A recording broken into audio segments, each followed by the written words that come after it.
नासिर हुसैन साहब हमारी film industry के बहुत हाई प्रोफाइल, बहुत मशहूर व मारूफ प्रोड्यूसर डायरेक्टर रहे हैं। 1973 की बात चल रही है, तो उन्होंने सोचा कि वो अपने बेटे तारिक शाह को लॉन्च करेंगे, और उनको करना चाहिए।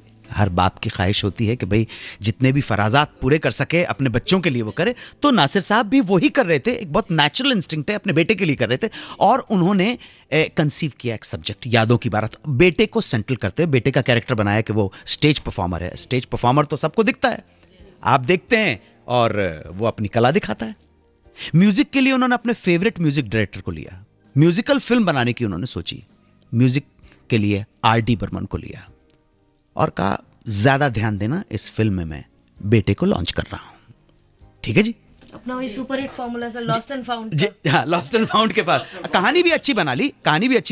गीतकार के लिए मजरू साहब को ले लिया। उनकी अपनी टीम बिल्कुल फिट थी, और पूरे इस इरादे के साथ कि बेटा लॉन्च हो जाएगा और बन जाएगा सुपरस्टार। साथ में उन्होंने क्या किया, पूना फिल्म के इंस्टीट्यूट से जो गोल्ड मेडल लेके निकले थे विजय अरोड़ा, उनको भी साइन कर लिया। हरे रामा हरे कृष्ण के बाद नाम हो गया था, चर्चा में आ गई थी जीनत अमान, है ना, उनको भी साइन कर लिया। नीतू सिंह को भी साइन कर लिया, यह सोच के कि बेटा तारिक शाह बन जाएगा स्टार। अब देखो, सारे के सारे तकरीबन नए थे, इसलिए थोड़ा सा स्टार वैल्यू के लिए, स्टार फेस के लिए उन्होंने कहा चलो पापा जी को साइन कर लेते, धर्म जी को।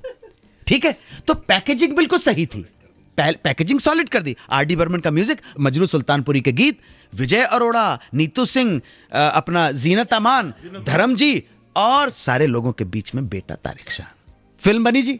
तो बीरबल साहब बैठे हुए, जोरदार तालियों के साथ स्वागत। बीरबल साहब, जरा आप बता दीजिए फिल्म का क्या अंजाम हुआ जब रिलीज हुई? हिट थी, फ्लॉप थी, क्या?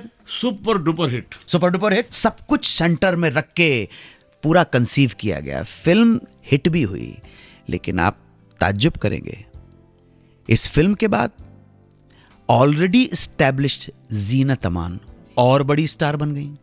धर्म जी तो वैसे ही स्टार थे। विजय अरोड़ा भी इस फिल्म के बाद बहुत बड़े स्टार बन गए। नीतू सिंह की एज एन इंडिपेंडेंट हीरोइन तकरीबन इब्तदाई फिल्मों में से एक थी। नीतू सिंह भी बहुत बड़ी स्टार बन गई। लेकिन अब विधि का विधान कहेंगे कि किस्मत की मार कहेंगे, जिसको लॉन्च करने के लिए, जिसको स्टार बनाने के लिए इतना प्रपंच रचाया था, वो बेचारा होता है, किस्मत की मार है और कुछ नहीं।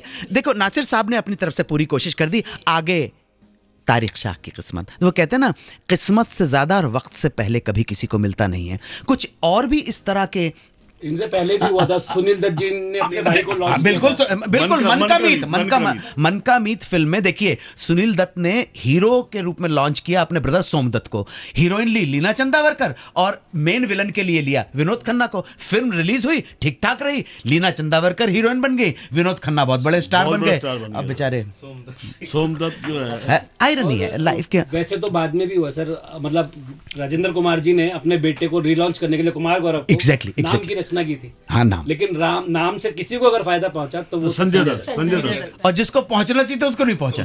अच्छा, इसी तरह से आप देखिएगा, एक फिल्म आई राजीव कपूर की, पहली फिल्म आ चुकी थी, रीलॉन्च करने के लिए राज कपूर ने सोचा कि हाँ, ले स्टार कौन बन गए? होता है वक्त से पहले और किस्मत से ज्यादा कभी किसी को नहीं मिलता है। यादों की बारात को कैसे मिल जाता है। बड़े बड़े स्टार्स ने एक मौका, एक अवसर, एक अपॉर्चुनिटी को रिफ्यूज कर दिया। ये मौका, ये अवसर, ये अपॉर्चुनिटी दामन में जाके गिर गई एक न्यू कमर के, और फिर ये न्यू कमर उन सारे बड़े बड़े स्टार से बहुत आगे निकल गया। कौन था, कैसे हुआ, बात करेंगे थोड़ी देर में। 92.7 बिग FM पर सुनते रहिए सुहाना सफर विद अनु कपूर।